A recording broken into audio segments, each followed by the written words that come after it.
Hello there and welcome to my reaction to Persona Hot Takes You Can't Handle. I've recently finished Persona 5 Royal and today I finished Persona 5 Strikers. So I'm in a mood for some Persona content, like some interesting videos. I have one other one lined up. Uh but outside of Persona, I also like hot takes, so we'll see. It doesn't say Persona 5 hot takes, even though the thumbnail I think is Yoshizawa. Uh, and outside of Persona 5, I've only played Persona 4, so I hope it doesn't go far beyond that. Especially, hopefully, there aren't going to be any spoilers of 3, because I am excited for the 3 remake that's coming out in February next year. Uh, but yeah, I'm in the mood for Persona, so I'm gonna watch some Persona vids and make reactions for them. I haven't made reactions in a while. Anyway, like I'm Sky become member, let's begin, shall we? This is why I was purple this entire intro. As a person who makes videos on YouTube.com, I am Same. always striving to look for Oh yeah, ways by to Bubble make Tea. easy content. Should have said by Bubble Tea. Not too big for of a channel. more views. How do you do that? Well, there are a lot of different methods, such as starting drama, defamation, etc. But the easiest and most legal way to do it is to have opinions that people don't like. Or maybe they do like. Be as polarizing as possible. No in-betweens. Those things never succeed in the market, and this stands true for Persona games as well. People only want definites and absolutes. And if you don't agree with me, the authority on all opinions ever, I will rain hellfire upon you. That's right, everyone. 3. It's hot take time. These are some the opinions least 3 on as the possible, Persona series please. that I That's think 5. people probably aren't going to like. Regardless of how you feel about them, be sure to leave a comment telling me your thoughts. Not because I actually care, but because I'm gonna I want say that them in this sweet video. algorithm boost. You can watch it Sorry, if you want to. That's just how the YouTube business works. Yeah, Bubble This kind Tea. of goes without saying, but there will be spoilers for the Persona series throughout this video. This is your only warning. First hot take. Please not You ever 3. run into one of those doomer type fans? Man, it's so hard being a fan of this game I like. Not because people harass me for liking it, not because there aren't any fans like me to talk about it with, but because it's not the most popular one. No, your favorite Persona game is not underrated. Yeah, I agree. Unless your favorite game is Eternal Punishment. Those fans have my condolences. In the case of most Persona games though, they all sold pretty well. Look, I know, nobody wants to give Persona 1 a chance, they just accept the opinions of randos online and take advice from them. They just use the manga as a substitute without even really thinking about it, which is honestly kind of hilarious considering how much the Persona fans just hate reading. But if you look at the bigger picture here, I wouldn't go as far to say that Persona 1 is underrated. It sold the second best out of all the mainline Persona games in initial sales. I think the real issue here is that we're way past Persona 1's heyday. That game came out before I was even a fetus. Oh, that game came out a year after I and yes, that wasn't includes longer. Your favorite game. You just weren't there when it happened. Anyway. But then why are Persona 3 and 4 still popular then? It's likely a generational thing. That's a lot of Persona fans are young adults who grew up during the PS2, Xbox, and GameCube eras such as myself. Some of them grew up with a PSP or a Vita, so we can come back to those games real easily. Hell, I can come back to some Super Nintendo games without much problem. Dragon Quest 1 for the NES though? Yeah, no, that's a once and done thing. Never doing that again. It's not gonna be like that forever though, make no mistake. There are already Persona 5 fans who can't finish or even refuse to play Persona 3 and 4 because PS2 games are too archaic for their standards. We'll be in the same boat as Persona 4 is pretty similar. That's the other thing though.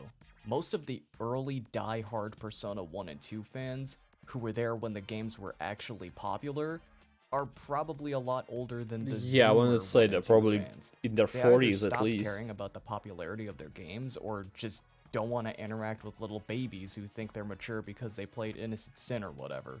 I don't know. I guess then there's the topic of your... I guess Persona came after the name I wanted to say I think is wrong, Wait, is it Megami Tensei? I forgot what it is. Like there was something before Persona, right? I'm Your not favorite sure game about the receiving a timeline. lot of hate. Believe me, I've seen some pretty Yellow unhinged Butterfly. hate towards all the games. I've played all of them. Each Oh, game really? has their dedicated audiences, as well as their dedicated haters. Which brings me to my Makes next sense. point. The Persona games that you hate are not overrated. Like, honestly, I don't think calling something overrated is really saying much of anything. The only vibe I'm getting from it is that you're bothered by other people's enjoyment of it.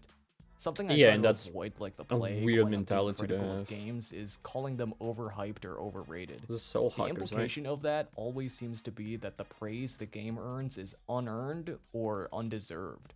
That's just dumb, because neither you nor me decide at what point does a game deserve someone else's respect.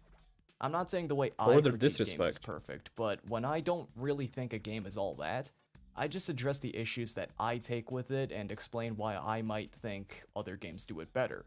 I That's fair. always make it a point that there ain't anything wrong with liking games that I'm critical of. The thing that I think people that's in fair. this take and the last take have in common is they both like to act like they're so oppressed, like, people aren't validating my opinion enough. It's so hard being me. Yeah. Listen, I've been in both of these camps The before. world doesn't revolve around I'm no you. victim. Chill I'm out. not expecting people to validate my opinions. I just expect them not to be a dick about it, you know? Yeah, fair. Anyone who fair. can't agree to disagree with you can get bent! If you want my opinion, the I Persona missed games that are line. all pretty evenly rated.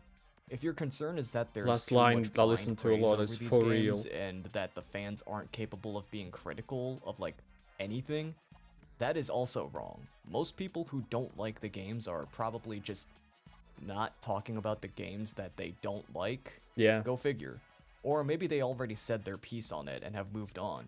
I know not everyone has the benefit of posting their thoughts on YouTube to be there forever and never needing to talk about it again. But hey, no use obsessing over what other Unless people someone brings enjoy. it up, there's no Plenty point of in talking fans are something you open don't to talking like. about their personal qualms with these Unless games. you Even their want favorites. validation on I'm your gonna need you opinion to for some listen reason. real careful here, okay? They just don't agree that it's bad like you. I know, that's a real shock to you. Sometimes you just gotta accept that you're in the minority on some things, whether you're in favor or not in favor of said thing. God knows I have. Speaking of which, here's a not in favor Wanna of see said it? thing. God. How is still mid, by the way?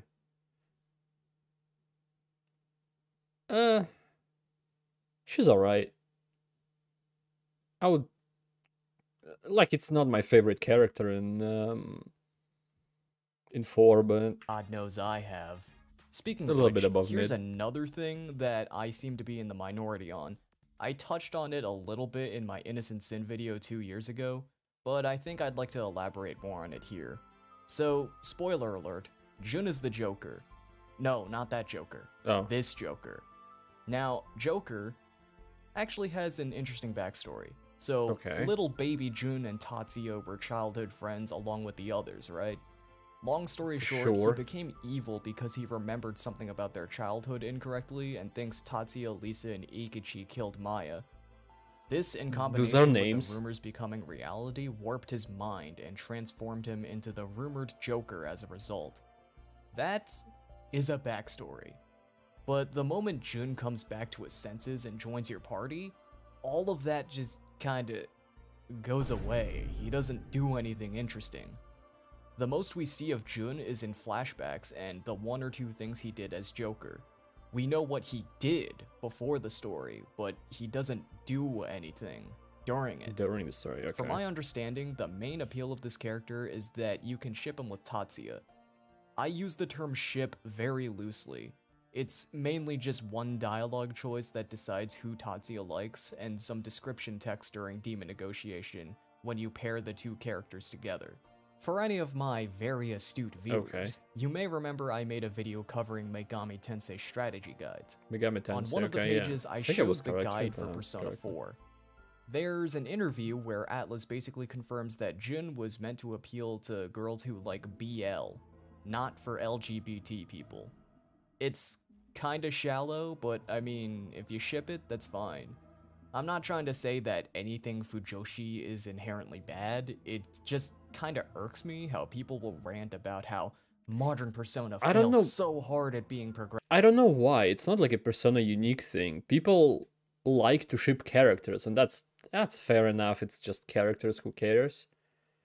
But then they go like very hard for whatever they believe in, whatever they're shipping supposed to be canon and stuff like that. I've seen that a few times. And it's just, why? Who cares? I don't know why would you care. And they point to Persona 2 Innocent Sin as some sort of model to be followed, largely just because of this character.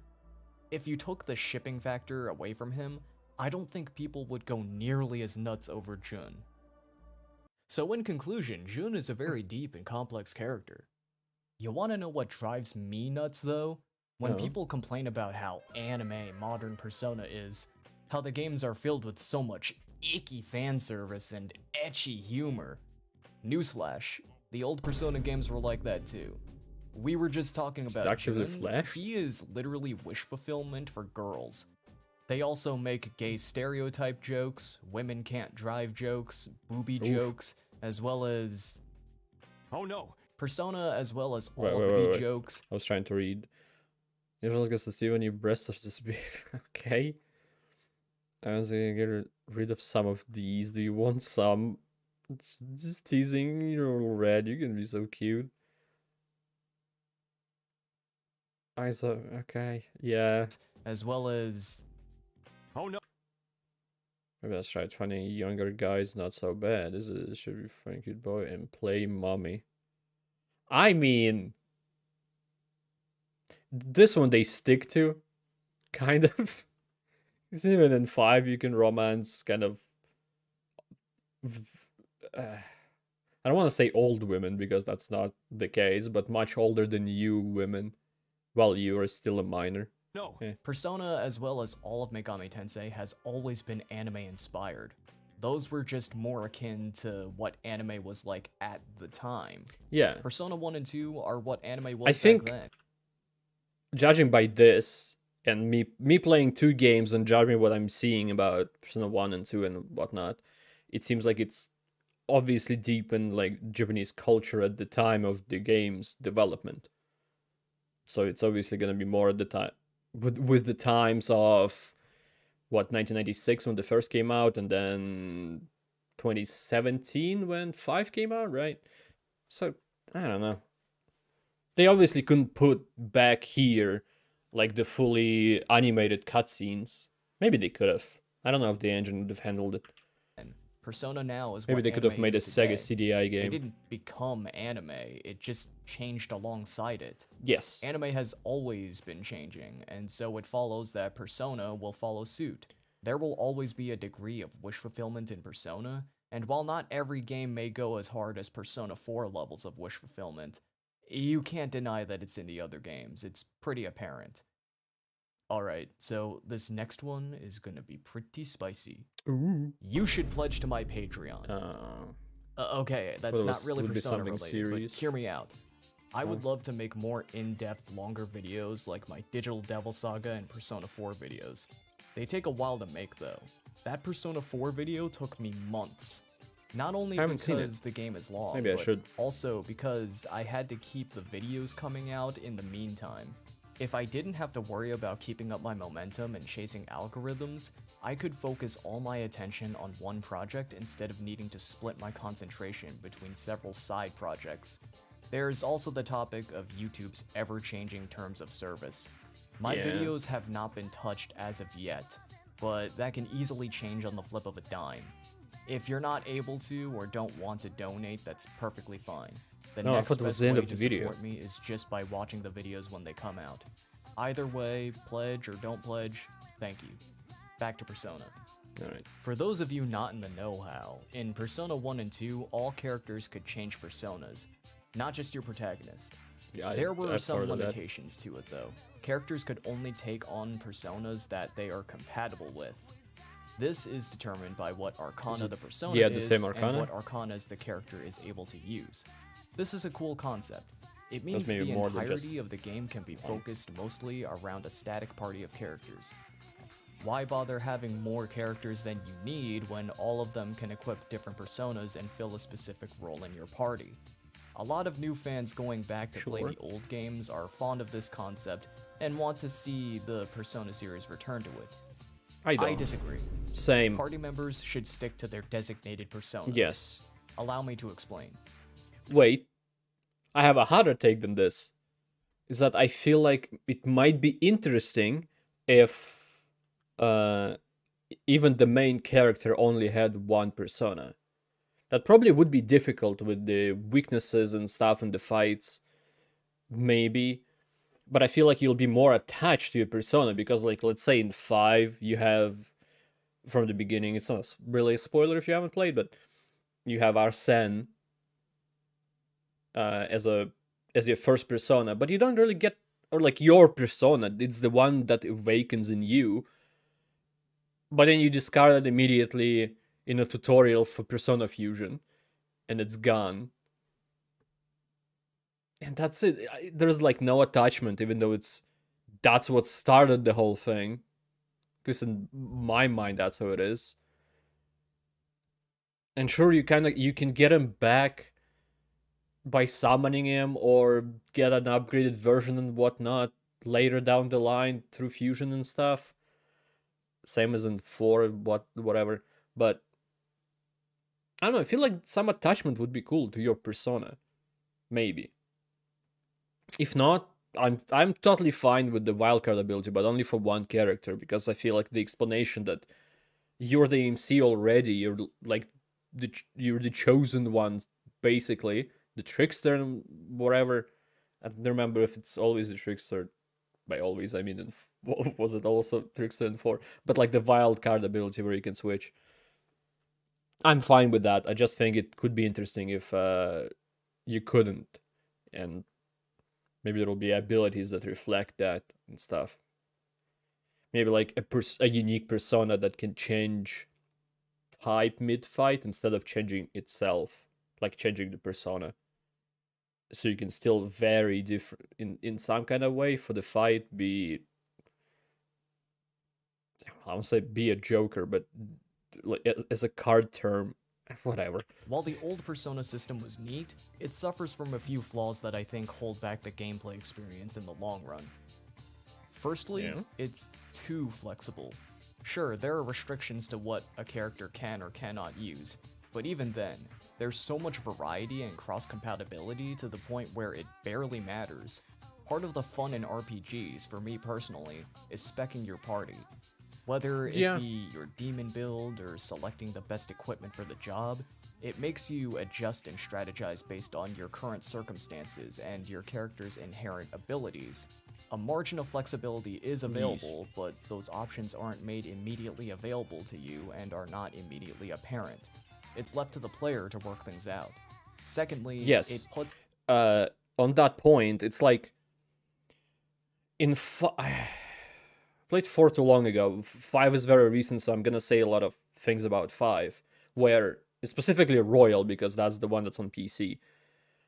And, in 5, even if you chose party, maybe, not necessarily incorrectly, but maybe for the boss fight, it would be better to switch them.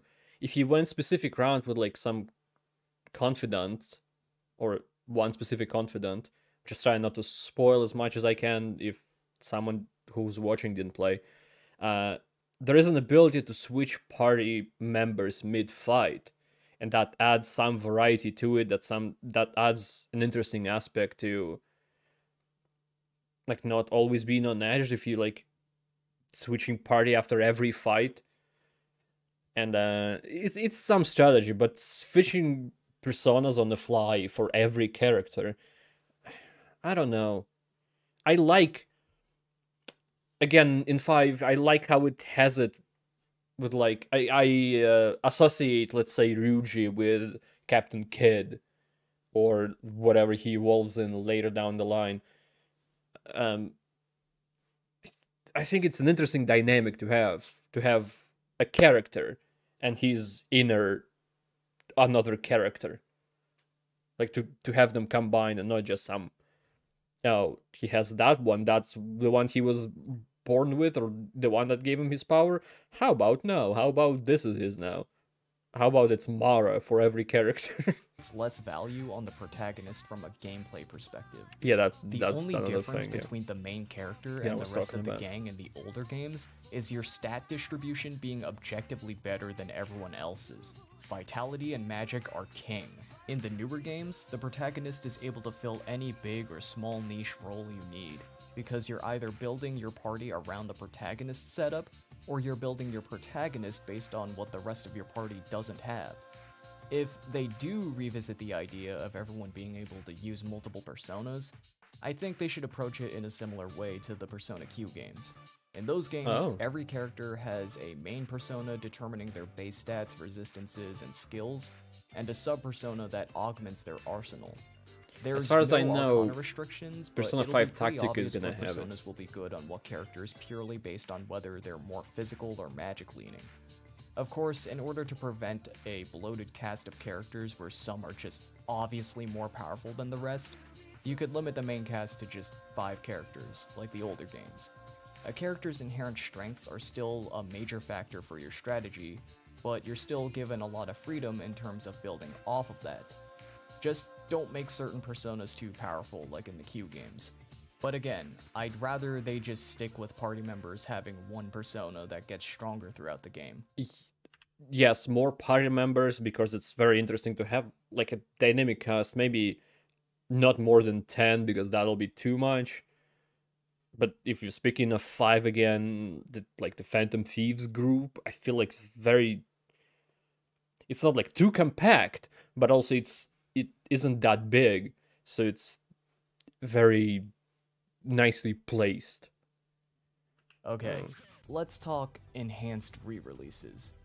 Okay. They should stop doing that. That is my biggest hope for Persona 6 above all else. I first got What, into like 6 Persona Royal? when the original Persona 5 was still pretty new, but I actually chose not to play it. Why? My first Persona game was Persona 3 FES. As I looked deeper into the series, I noticed Persona 4 also had an extended version called Persona 4 Golden. I Okay. immediately saw a pattern and knew that Atlus would eventually do something similar with Persona 5. So instead of playing Persona 5 right out of the gate, I decided to just wait for Persona 5 Royal. I'm sure I'm not the only person who caught on to this.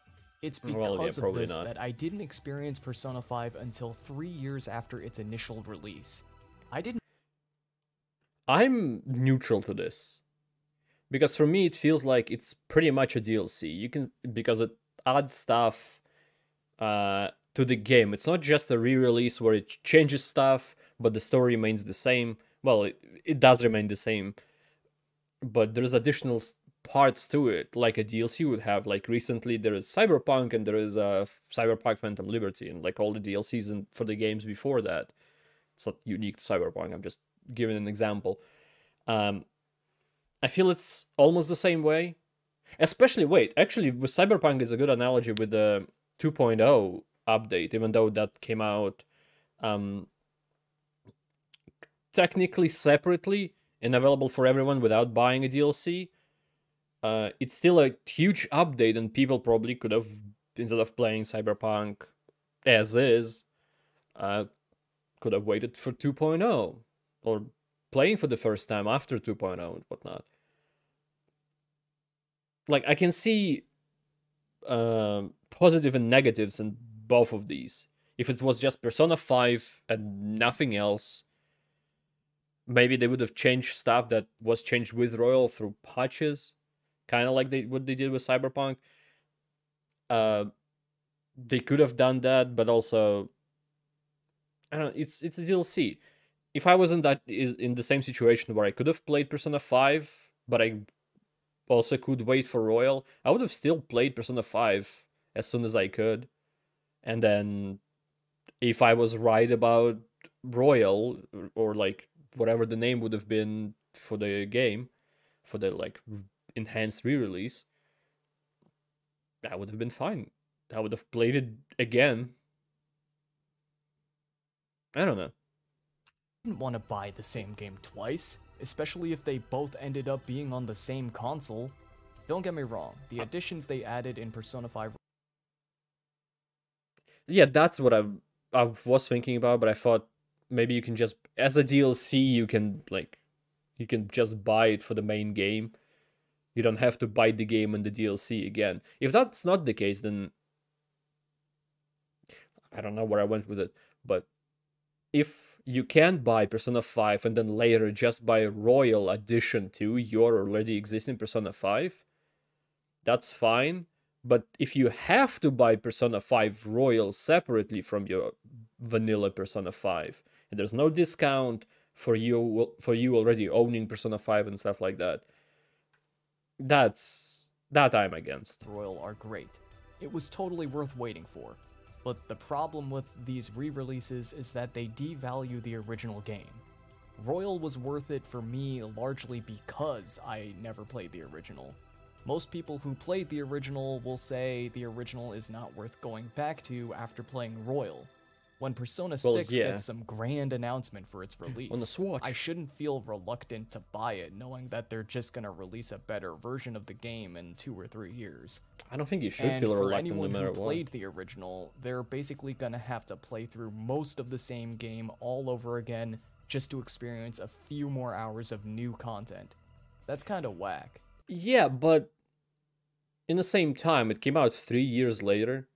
If you played the game like most people, which is you play the game and you beat it and you move on, it's a good reason to come back to the game and remind yourself of how good the game was if it was good.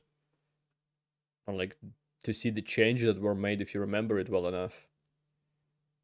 If it's like a year difference, then I would have been on your side here, like in this specific example, but no. I know enhanced versions of games have been a thing for a while, but at this point in time, it feels like such an archaic way to repackage and sell the same thing to your audience. I mean, again. that is true. Say what you will about Kingdom Hearts 3, but at least that series was nice enough to finally drop the final mix trend and just provide patches to fix everything.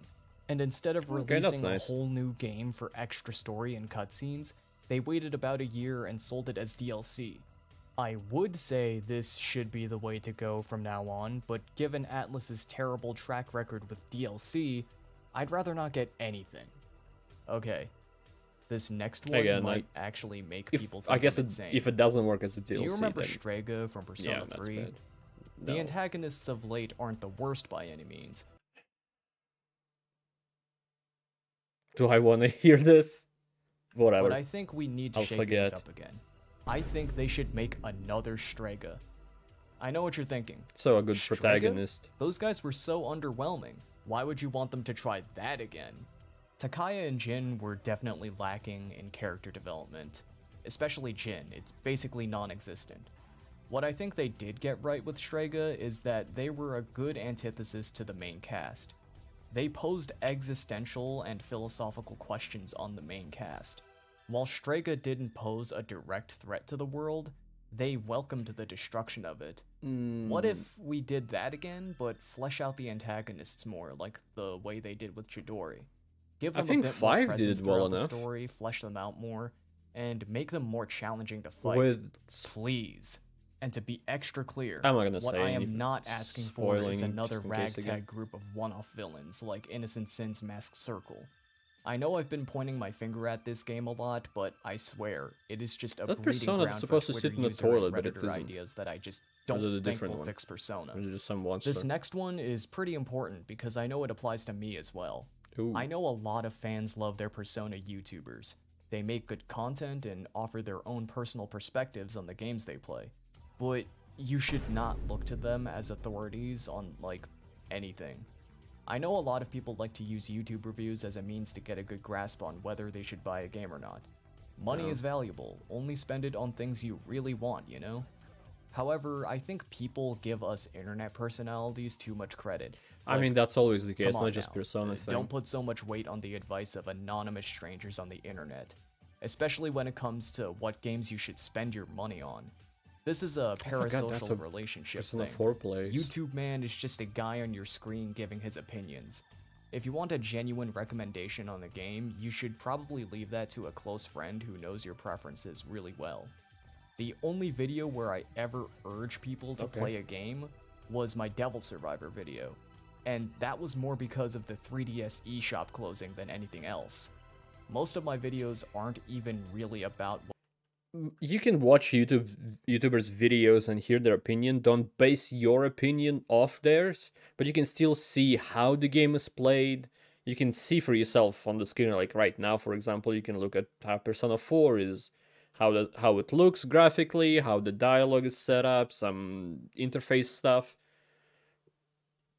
I mean, you have your own opinion. You should whether do I that. would recommend a game to you, You or should, whether you should they're build worth that, playing. your own opinions. Most of you watching these videos are adults. You can decide for yourself what video games you should or shouldn't play. Don't pass on a game just because I said I didn't like it. I hate when people do that. If it's someone with a somewhat sizable following, then that's probably the mindset a lot of them are going to have. Now, I don't personally blame people who have less than favorable opinions on games for deterring people from playing them. Nor do I personally take responsibility for anyone who looks at one of my videos and decides, well, I guess this game is doo-doo, time to never play it. You have every reason man to on be my skeptical screen of said what the I game say. is bad, If so it sounds too good to be true or too without awful like to be real, proving anything, then that's all the more reason alright. for you to form your own opinion on said thing. The reason I even care about this so much is because it genuinely kind of pisses me off when people jump onto the bandwagon of relentlessly shitting on something when they didn't even play the game, or when people will shift annoying. their attitude on a game that they were pretty neutral on before just because they watched a negative video. Understand that people that like me too. are just trying to share their opinions and not trying to tell you how to think. I feel like That's very recently with Starfield, there was a lot of people who were shitting on the game that never played it, never planned to play it, but because they saw people on the internet, maybe even their friends that did play the game or didn't play the game as well, shitting on it, they just joined the bandwagon and shitting on it for no apparent reason. never been the point of any of my videos, which is why I'm kind of reluctant to really call my stuff reviews, but I stick with it due to a lack of a better Even if it term. is a review, it's a I'm not review here to like recommend anything a or person scientifically with quantify the quality their of specific something. opinion. Just share You my might still like the experiences. game, even if All right. person you now, like this last one is didn't probably like the the most game. important one on the list, which is why Yeah? I saved it for last. Okay. If you're a fan of Persona, it's okay not to like SMT. So, Oh, as okay. we know, Persona is only one branch of the entire Megami Tensei franchise. Is that With a franchise this expansive, toxic consisting of mentality many people different have? series, both long and Fans. short, it makes sense that some people would be more partial towards some games than others. We're all guilty of it. I will always encourage fans of Persona to try out the other games that Megami Tensei has to offer. Despite how different the games are I wouldn't from each mind, other, but I they do don't wanna share go a lot too of far DNA back in and time. are enjoyable in their own regard. However, if you gave Shin Megami Tensei a fair shot and didn't enjoy it, that's fine. There seems to be this common assumption that if someone likes Persona but not SMT, they either didn't play it or they're just mad because bad. A similar assumption is sometimes made with someone people didn't who like it, like why the would they newer be Persona mad? games but not the older ones. No, I'm pretty sure it's just not for them. If they say SMT's bad, they're obviously wrong, but I can't hold it against them for not enjoying it. Persona's a series about taking your time, day by day, and appreciating the that. presence of the people in your life. SMT is about how people suck and will ultimately be the cause of their own doom. Same goes for the opposite. If you're a die-hard SMT fan and you just can't get into Persona, that's understandable. fine, yeah. You don't want to read a million dialogue I boxes like worth of Persona because of the time mechanic thing. I also like the turn-based combat, but I feel I said it on stream not too long ago where I think that I like day-to-day stuff like increasing your confidant level and your stats and whatnot more than the actual combat. And the combat that I really do enjoy a lot, but it's still kind of, I don't know, works weirdly in my brain. Where I don't like slice of life anime, but slice of life part of Persona is very interesting to me. I remember this road. I remember buying a lot of stuff on those vending machines.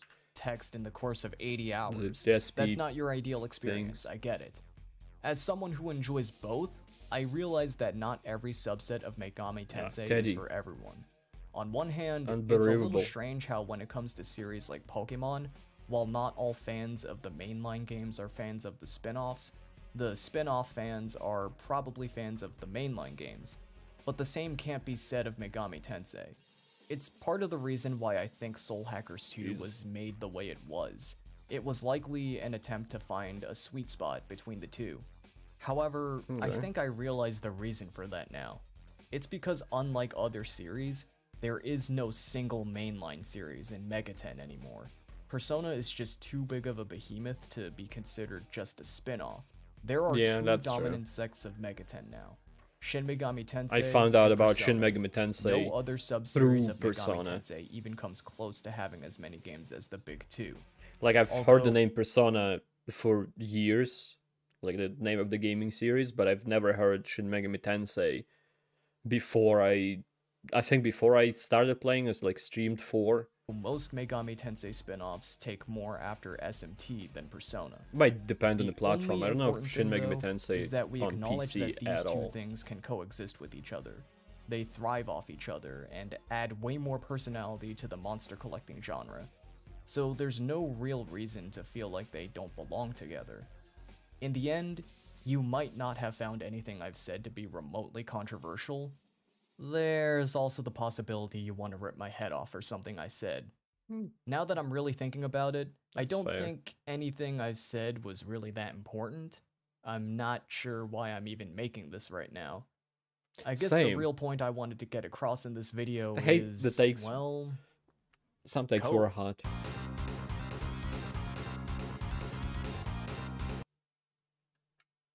Alright.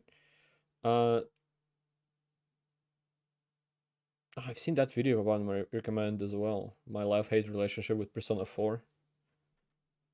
I'm not gonna watch it. I might watch it on my own, but I'm not gonna make a reaction of an hour-long video without it being necessary.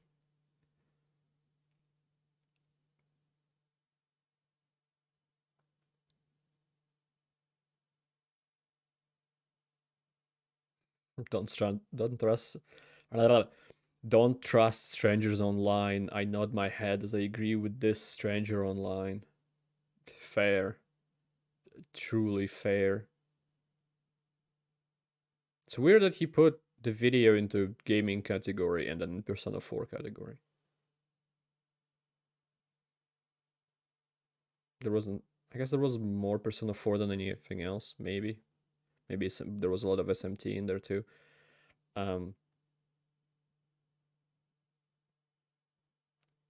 Yeah. It's a good video. It's a good video. A little bit of talkies happened. And I might be interested in watching more videos from Bubble Tea. Just don't know which ones. I don't know if people would enjoy watching reactions to his videos. I don't know which specific videos people would like to see. Maybe the one that's named Persona's Bad Endings Are Dark. But I don't really want to watch that because I'm waiting for Persona 3. And I spoiled enough in this video for it. I hope it wasn't that much. Just the stuff that I will hope forget about it because the remake comes out in like 6 months or whatever. Anyway, thank you everybody for watching this. I appreciate it a lot. I hope to see you next time and goodbye. Have a great life because one of us has to.